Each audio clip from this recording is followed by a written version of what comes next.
नमस्ते दोस्तों, आज हम इस वीडियो में बात करेंगे वोडाफोन के ऊपर, यस बैंक के ऊपर और ओला के ऊपर। वीडियो में हम ये समझने की कोशिश करेंगे कि क्या ये जो सारे स्टॉक है जो अभी पेनी स्टॉक हो चुके, एक वोडाफोन की बात करूं तो 8 रुपया चल रहा है, यस बैंक की बात करूं तो 17 रुपया चल रहा है, वहीं पे मैं ओला की बात करूं तो अपने एक ऑल टाइम हाई से नीचे आ चुका है, 183 का एक हाई लगाया, अभी 50 रुपए के आसपास चल रहा है।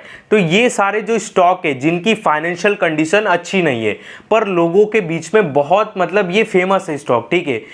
जो रिटेलर्स है, जो रिटेलर्स स्टॉक मार्केट में इन्वेस्ट करते, ये जो सारे स्टॉक के अभी मैं नाम ले रहा हूँ, यस बैंक हुआ, वोडाफोन हो गया, ओला हो गया, ये लोगों को बहुत पसंद है, ठीक है। लोगों को ऐसा लगता है कि ये ट्रिपल हो जाएगा, चौपल हो जाएगा।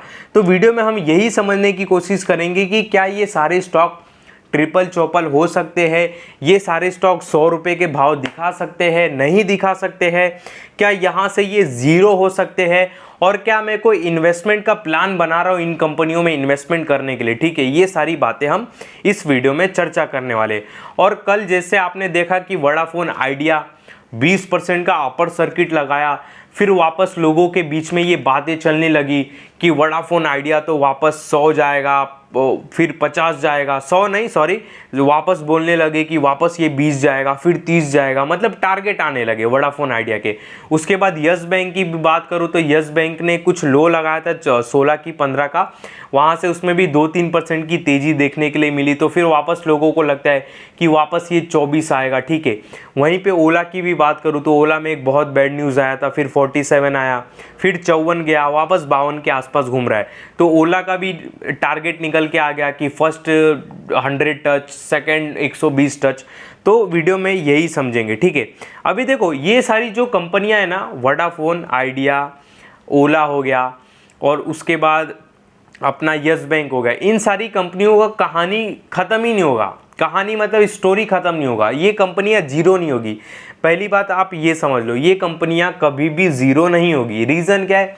रीज़न ये है, धंधा तो कर रही है ये कंपनियां, अभी बिजनेस चल रहा है, पर हाँ बहुत डेप्थ है इन कंपनियों के ऊपर। अगर मैं एक सेकंड के लिए, थोड़े टाइम के लिए ओला को साइड कर दूं, मैं केवल यस बैंक और वोडाफोन को पकड़ूं, इनकी कंडीशन अच्छी नहीं है, ठीक है। बैंक, ये यस बैंक की बात करूं तो इसका नेट एनपीए वगैरह उतना सही नहीं है।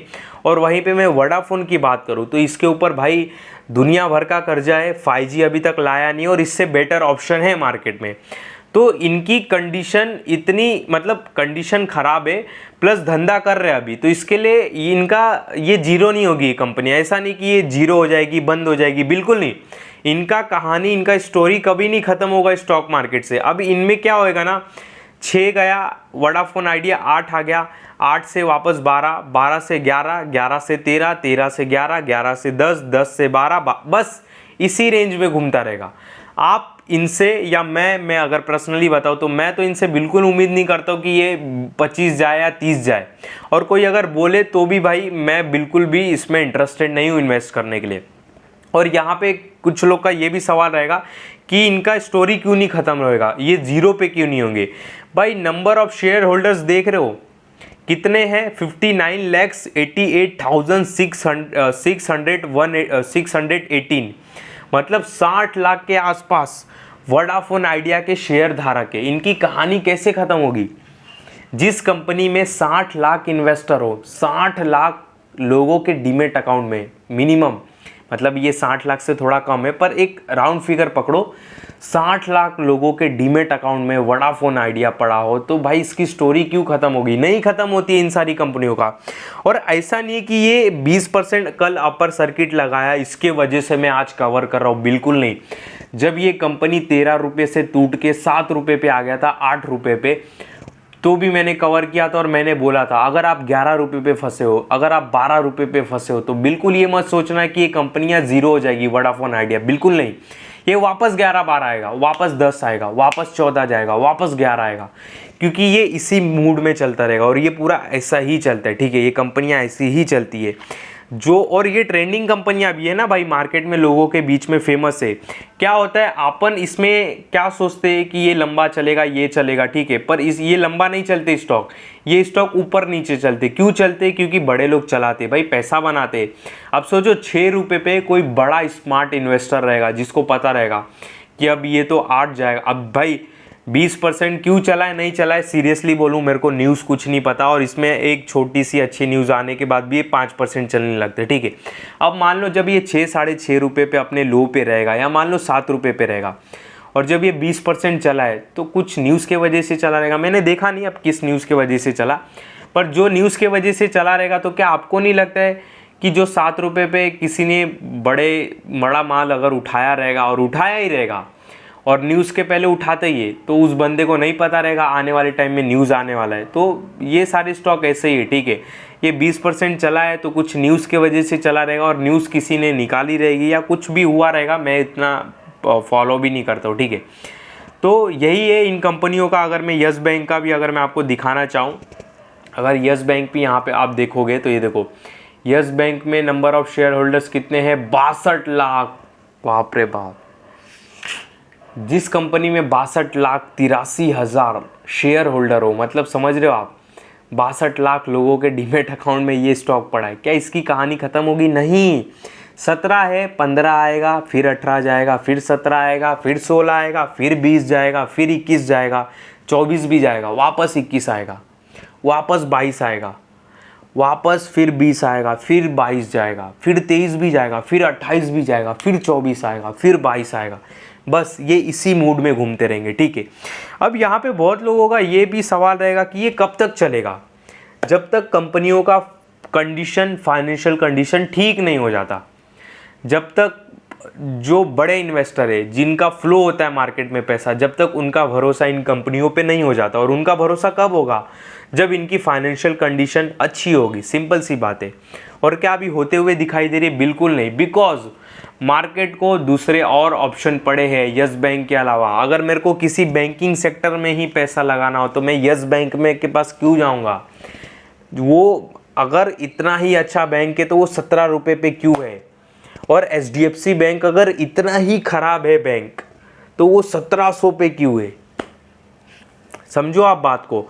अगर यस बैंक इतना ही अच्छा बैंक है जिसमें 62 लाख इन्वेस्टर लोगों ने इन्वेस्ट किया है पैसा, यस बैंक अगर इतना ही अच्छा है जिसमें 62 लाख लोगों ने इन्वेस्ट किया है, इन्वेस्टर लोगों ने, ठीक है, तो वो 17 रुपये पे क्यों है?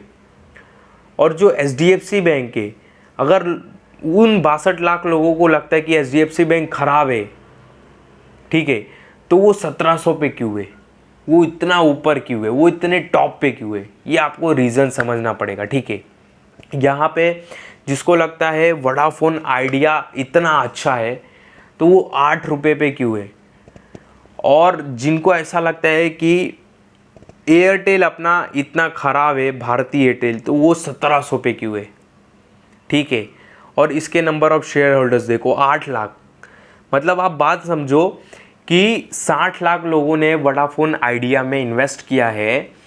वो उनको लगता है वोडाफोन आइडिया सही है, 60 से 62 लाख लोगों ने, ठीक है, और एयरटेल नहीं सही है। पर एयरटेल आज 1700 पे खड़ा है। और वहीं पे अपना क्या बोलते कि ये यस बैंक में 62 लाख लोगों ने इन्वेस्ट किया, उनको लगता है यस बैंक सही है, ठीक है, और HDFC बैंक नहीं सही है। मतलब यहाँ पे देखो, ये यहाँ पे इसके नंबर ऑफ शेयर होल्डर भी ज़्यादा है, 40 लाख, बिकॉज HDFC बैंक है, ठीक है। यहाँ पे तो भी एक बात समझो, इसके नंबर ऑफ शेयर होल्डर्स कम है यस बैंक से। मतलब यस बैंक में इतने ज़्यादा लोग इन्वेस्ट कर रहे हैं, इतने लोग भरोसा कर रहे हैं, इतने लोग का दिमाग है उसमें पैसा लगाने के लिए, तो भी आज वो 16-17 रुपये पे खड़ा है। और इसमें केवल 40 लाख इन्वेस्टर है, उससे कम है, तो भी ये 1700-1800 पे खड़ा है। तो आपको ये रीज़न समझना पड़ेगा, ठीक है। और बात रही ओला की, तो ओला की भी फाइनेंशियल कंडीशन सही नहीं है, आपको समझना पड़ेगा यहाँ पे। और आप बोलोगे कि EV फ्यूचर है, 2 व्हीलर EV फ्यूचर है, तो भाई फ्यूचर है, हम मानते हैं, पर उस फ्यूचर में ये अकेला एक प्लेयर नहीं है। आपको समझना पड़ेगा, होंडा है, हीरो है, TVS है, उसके बाद फिर एक्टिवा के वो 2 व्हीलर एक्टिवा निकल रहे हैं, और एथर है, और भी अनऑर्गेनाइज प्लेयर है जिनका ब्रांड फेमस नहीं है, तो भी लोकल मार्केट में चल रहा है, 50-60 हज़ार रुपये के बेच रहे EV के अपने बाइक्स एक्टिवा। तो आपको समझना पड़ेगा, जैसे एक टाइम पे एक लहर चली थी, ओनली पेटीएम ऑनलाइन पेमेंट का ज़माना, पेटीएम ये है वो है, आया फ़ोन पे, गूगल पे आया, अमेज़ॉन पे भी आया, भारत पे भी आया। पेटीएम से ही लोगों ने देखा ना, जानना सीखा कि ऑनलाइन कुछ पेमेंट होता है या कुछ वॉलेट में पैसा ऐड करते हैं, या एक वहाँ से चलन चला पेटीएम से। तो उस टाइम पे लोगों की क्या थिंकिंग रहेगी कि भाई पेटीएम पेटीएम पेटीएम पेटीएम ही फैल जाएगा। पर आया गूगल पे, अमेज़ॉन पे भी आया, भारत पे भी आया, फ़ोन पे भी आया, चल रहा है, सब चल रहे। आज पेटीएम नहीं चल रहा है। सेम, मैं ये नहीं बोल रहा हूँ कि ओला नहीं चलेगा, ठीक है, ओला जो, पर इसके भी फाइनेंशियल कंडीशन नहीं है, ठीक है। अगर आप इसको इस तरह ट्रीट करोगे कि बस ओला ही है टू व्हीलर मार्केट में, तो यहाँ पे आप गलत हो। होंडा भी मार्केट खाने के लिए तैयार है और जो कि खा रहा है। हीरो भी मार्केट शेयर खाने के लिए तैयार है, जो कि खा रहा है। एथर भी मार्केट शेयर खाने के लिए खाने के लिए और खा ही रहे। बजाज का चेतक भी खड़ा है मार्केट शेयर खाने का, टू व्हीलर इलेक्ट्रिक की भी, जो कि खा रहा है, ठीक है।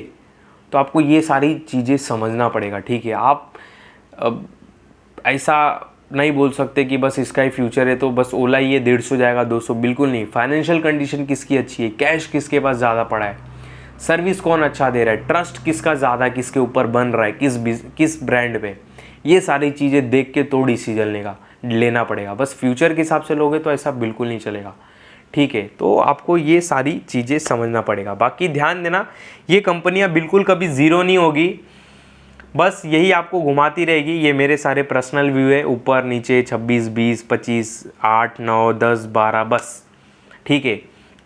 तो थोड़ा आप अपनी स्टडी कीजिए। बाकी आपको इन सारी कंपनियों से रिलेटेड कुछ सवाल जवाब हो, कमेंट करके पूछ सकते हो। बाकी ध्यान देना, मेरे इस वीडियो में आपको किसी भी तरह का बाय सेल का कॉल नहीं है। जो भी बातें बताई केवल समझाने के लिए बताई, और वैसे भी मेरे किसी भी वीडियो में कभी भी किसी भी स्टॉक से रिलेटेड बाय सेल का कॉल नहीं रहता है। इस बात का आप बहुत बहुत ध्यान देना।